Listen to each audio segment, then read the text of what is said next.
The First World War. Victory had been ours, but we would soon fail at the peace that followed. Our leaders appeased the growing evil instead of fighting it, sacrificing our future.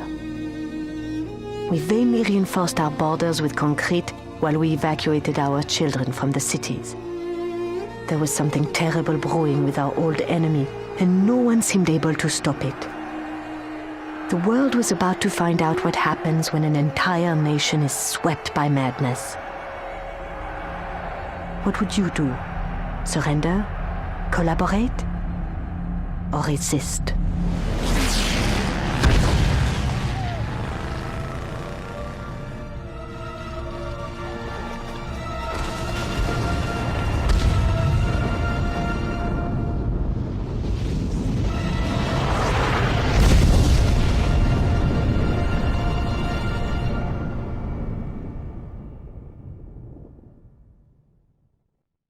Bonsoir, Manon. I'm sorry to call you over on such short notice, but we have an important new mission. Remember that Danish boy who lives below me? You know, Niels, the one who keeps asking me about the Resistance. He's always saying that he wants to join, because his home country is occupied just like France. I didn't think he was serious, but tonight he's brought me a tip that we should definitely take advantage of.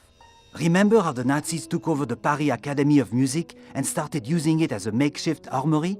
Niels said that they're transferring a whole truckload of ordnance later tonight from there to the Gestapo field office in Dubuisson. He stole a copy of the manifest and showed it to me. The truck will be carrying crates of ammunition, explosives, small arms, and even a few heavy machine guns. Just the kind of supplies we need to restock our weapons cache. I will need you to be my lookout tonight while I hijack the truck. It should be fairly simple, since the Germans won't be expecting us. When this is all over, we may have a new member for our little resistance team. As always, if we get separated, head for the catacombs and meet up with the people there. Tell them you're my sister, and they will help you. It's getting late. We'd better move out. In direct violation of the Treaty of Versailles, Germany spent the 1930s rebuilding their military into a massive fighting force that Hitler planned to use in his conquest of Europe. In response, the French government poured their resources into the Maginot Line, a massive self-contained fortification that ran the entire length of their eastern border. Unfortunately, the Maginot Line turned out to be one of the greatest miscalculations of modern military history. Germany's Luftwaffe simply flew over it. France's formal surrender was finalized in just a matter of weeks. Good morning, Mademoiselle Baptiste. My name is Colonel Hargrove. I'm from the Office of Strategic Services. I heard you've been looking for us. To be honest, we've been looking for you. We just didn't know it. Now, I'm sorry to be crass, but while we've been aware of your brother Jacques for some time, we had never heard of Manon Baptiste until you made contact with our station chief yesterday morning. We knew your brother occasionally worked with another resistance member. I'm just sorry to say that I assumed it was another man. He was wise to keep your identity a secret. I've seen several good operatives denounced by people they thought they could trust. With both your anonymity and your brother gone, you could have easily opted to return to a quiet civilian life. You could have even collaborated. Turning over those papers you collected to the Gestapo would have earned you a lot of special privileges under the German authority. Instead, you committed yourself to a life on the run, away from everyone and everything you've ever known.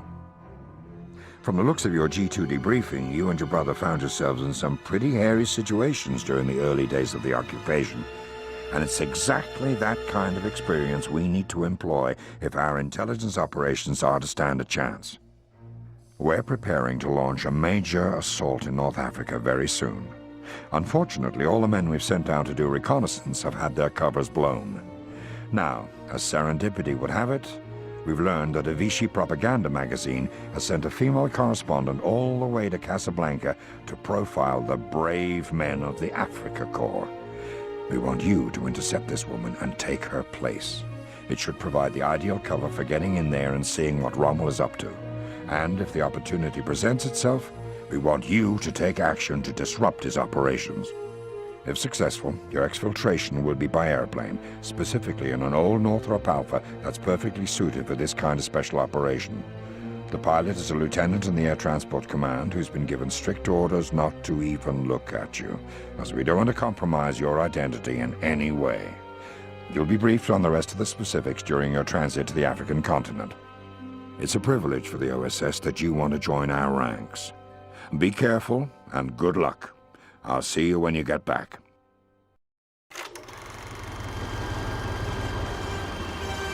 Tanks were a cornerstone of the Nazi blitzkrieg attack strategy. Though armored fighting vehicles were developed on all sides, it was General Heinz Guderian of the German army whose groundbreaking strategies and tactics led to the creation of the dreaded Panzer divisions he later commanded. Other generals, such as Rommel, used the destructive power of these multi-ton armor-plated Goliaths to put Germany far ahead of the Allies in the early days of the war.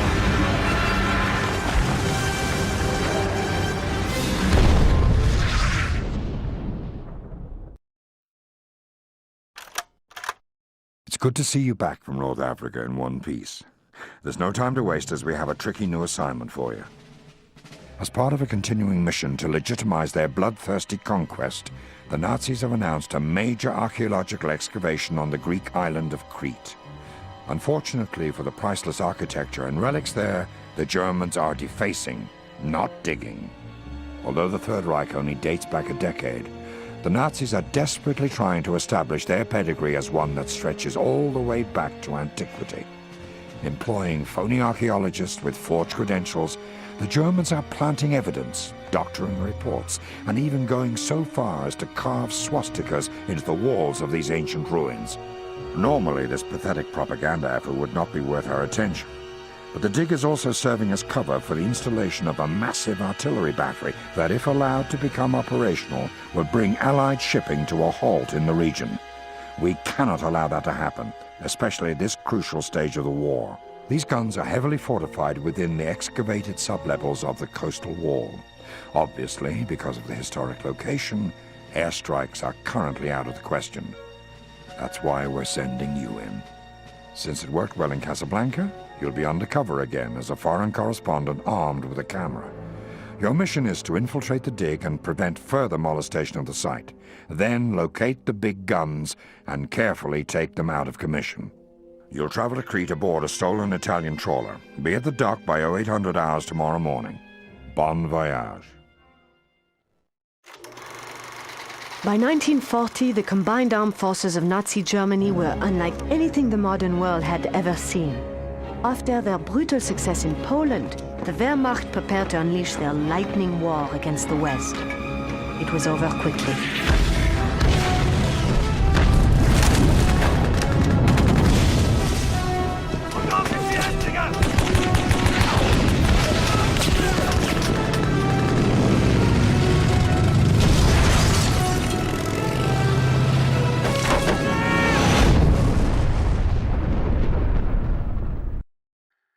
You've been on some tough assignments, Manon, but this time we're sending you to a rather dark place.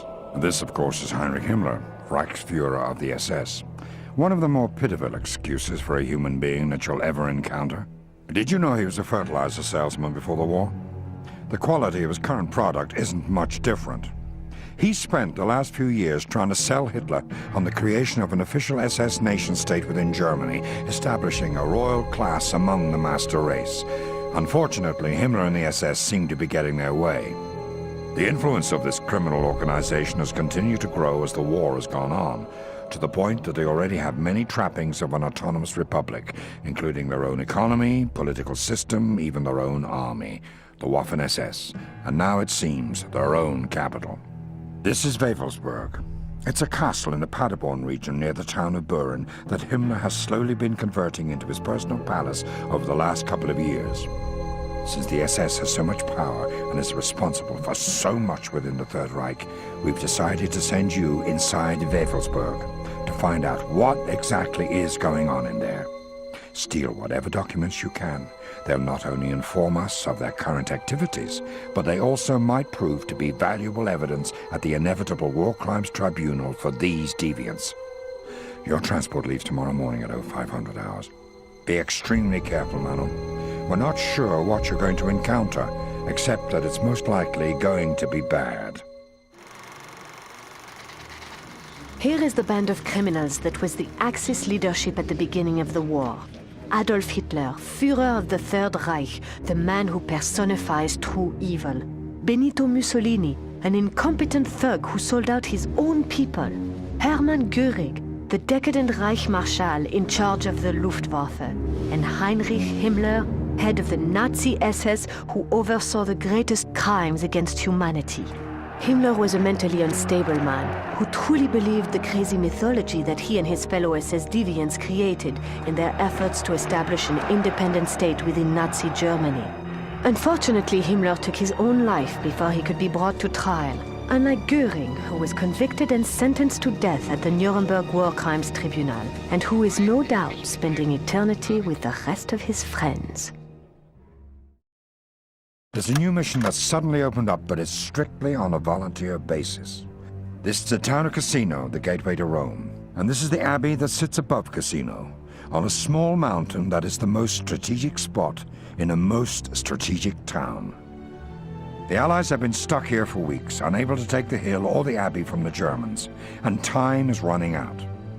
Unlike the ruins on Crete, Command has made the decision that it's time to attack the site from the air, no matter the consequences to history or scholarship. The abbey has been there for over 1,400 years, and tomorrow it's going to be bombed into oblivion. Now, here's where it gets complicated. Just within the last hour, we finished translating a message that was transmitted from the abbey last night. It was written in, of all things, Latin. What it says is quite troubling. The author claims to be a monk sympathetic to the Allied cause, someone who doesn't want to see any more loss of life on either side. Now here's the really distressing part. The monk claims that there are several downed American pilots being held inside as prisoners of war. He says they're confined to cells in the old part of the abbey and would surely be killed in a raid. There certainly have been a lot of airmen from the 8th Air Force lost over Italy, so the monk's claim is not without merit. But let me be clear, Manon. We don't have any independent confirmation of the monk's story, or if he even is a monk. The language and diction check out, but the Nazis have fooled us before. This all just might be a clever ruse on their part to prevent an aerial bombardment. The mission is fairly straightforward. Clandestinely infiltrate the abbey, rescue the POWs, and disrupt the Germans' operation by destroying whatever equipment you can. The monk's message contained very specific instructions on how to sneak inside, which you can read on the plane if you accept this mission.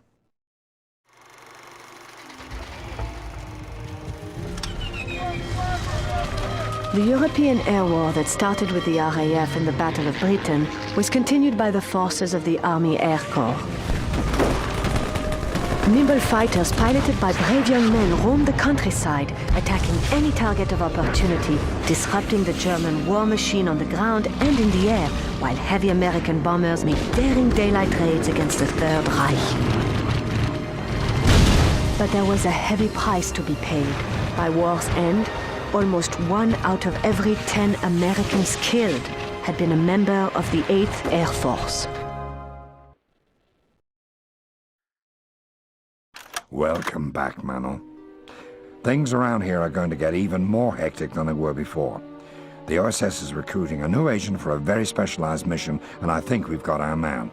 Remember that young ADC pilot who got you out of North Africa a year and a half ago?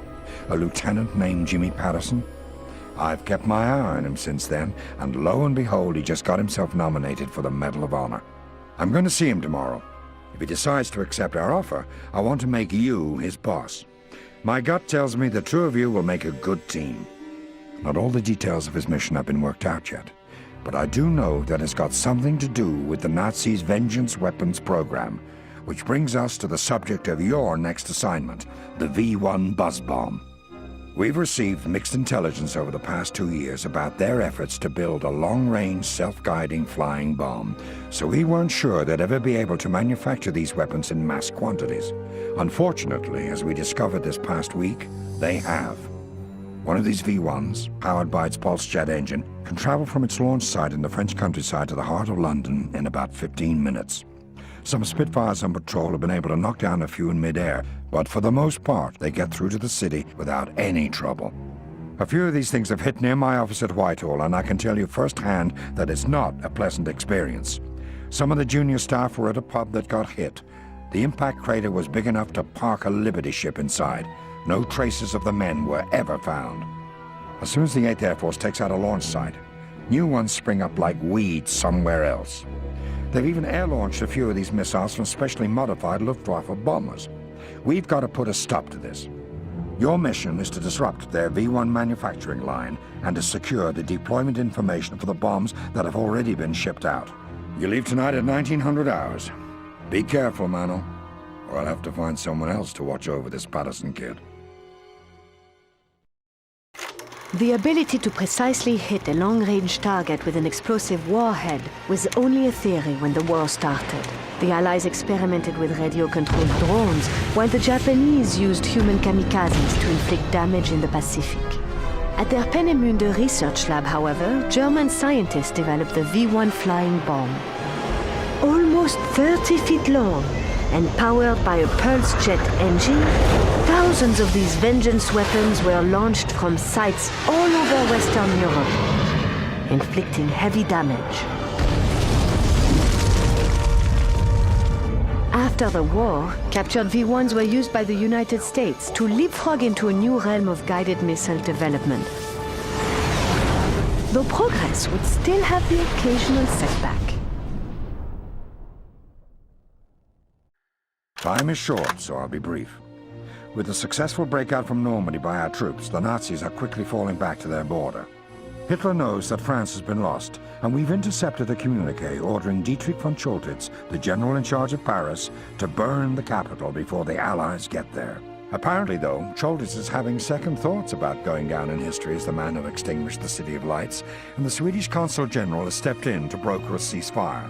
Unfortunately, we can't be sure all the junior officers will go along with disobeying a direct order from the Fuhrer, and there are reports of explosives being distributed to key locations around the city. Paris has survived for over 4 years under Nazi occupation.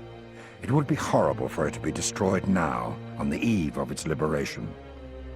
It's time for you to go home, Mano. Good luck. Fighting was fierce as Allied troops battled house to house and town to town in the days following the invasion. Despite heavy casualties, the Allies soon had the upper hand. The Nazi war effort was beginning to collapse.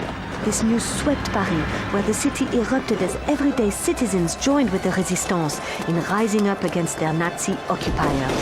Fear and anguish turned to joy and elation as the last German forces evacuated and the first Allied tanks appeared.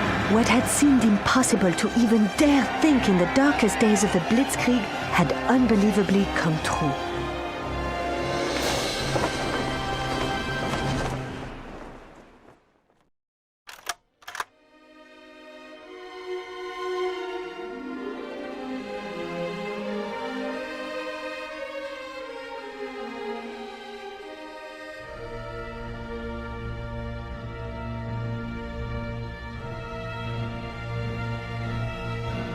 For gallantry in action and an unwavering steadfastness to the principles of liberty, equality, and brotherhood, we proudly extend to you the highest honor in France, la Légion d'honneur.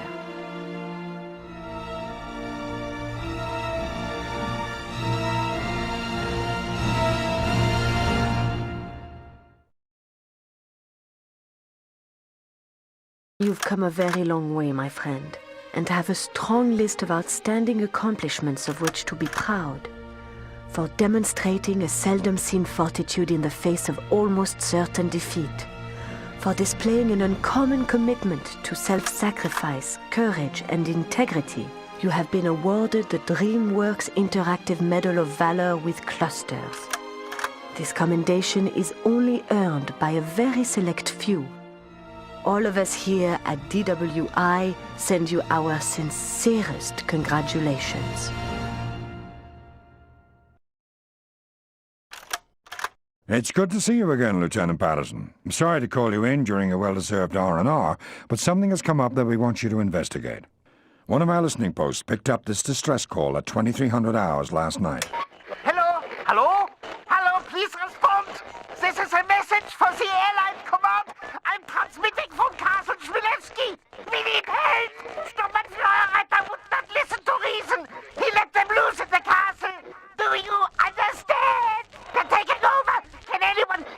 you hear me? Hello? Hello? Please! Berlin continues to ignore our distress call! Tell General Eisenhower to send bombers! Wipe this place from the earth!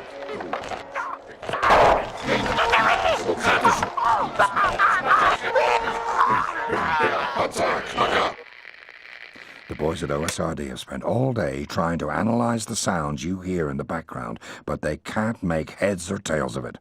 The castle where the broadcast originated from is on the eastern edge of the Black Forest. There were reports in the late 1930s of a laboratory being set up there for a mysterious purpose, but we've heard nothing since then, until now. Lieutenant, we want you to find out what's going on in there. Your plane leaves in an hour. If we don't hear back from you in 2 days, we're sending Manon in after you. Dismissed.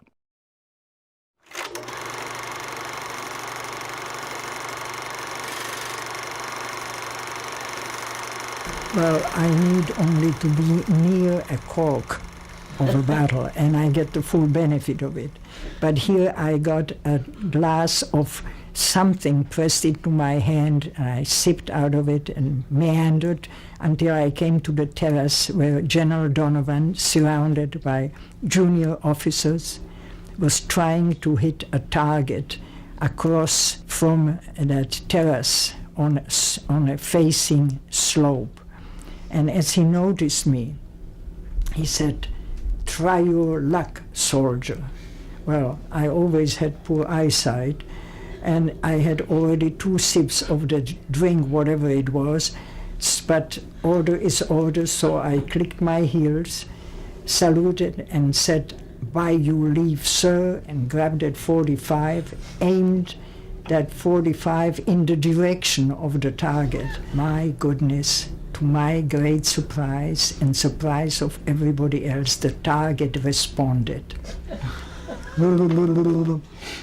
Then I quickly opened the 45 pistol, threw out the casing, turned it back, said thank you, made an about face, and marched off in a straight line, more or less.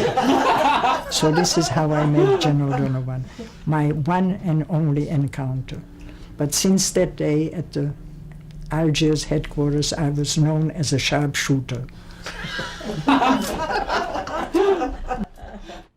Yeah, you lose your name, your family will never know, you lose all your friends, you have nobody, and if you are arrested, we don't know you. And then all sorts of people started in the neighborhood asking about me, my family, everybody, security clearance. It was worth every minute of it, I think, and I hope that people realize how important the women were in the OSS effort. He got to talking, and he found out that I had been studying Japanese and that I was a newspaper woman. And he said, "Well, would you like to work for the government?" And I said, "Well, yeah, but on one condition, that I want to go overseas, because that's where I think all the action is." And he said, "I think I can guarantee that." And I said, "Well, then what would I do?" And he said, "I can't tell you until you sign up with us." And then that's how I got in. I was curious, but I did want to see some action. And that was what happened to me. There was a sizable number of Czechs and Slovaks working as labor for the Germans. So we hit them with a leaflet called inviting them to cross the lines. And for that, 600 guys that crossed the lines and deprived the German army of labor, I got my Bronze Star.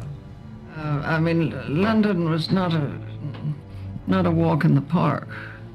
We had the V1s, V2s from 40s, and a few Dorniers, Junkers, and I mean, the London docks were known as Buzz Bomb Alley, and it really wasn't fun. But I mean, we were all fatalists, and if your name's on it, so be it. If you survive, well, lucky you. The story was, if you heard a V2 chances are you'd survive. If you didn't, it didn't matter anyway, because you'd be gone. The V1s were nasty. They really were. Very nasty. You all didn't have those, did you? No. But the king and queen would always go, the flag, the royal standard always flew on Buckingham Palace. They never left London, and they would go down to where the worst bombing had been in person. And, oh, what a morale builder. And so would Churchill. Believe you me, the war plans, I think I'm right in saying, the German war plans are America was next. The U-boats were all ready, and if that had happened, you'd all be speaking German on one coast and Japanese on the other, probably.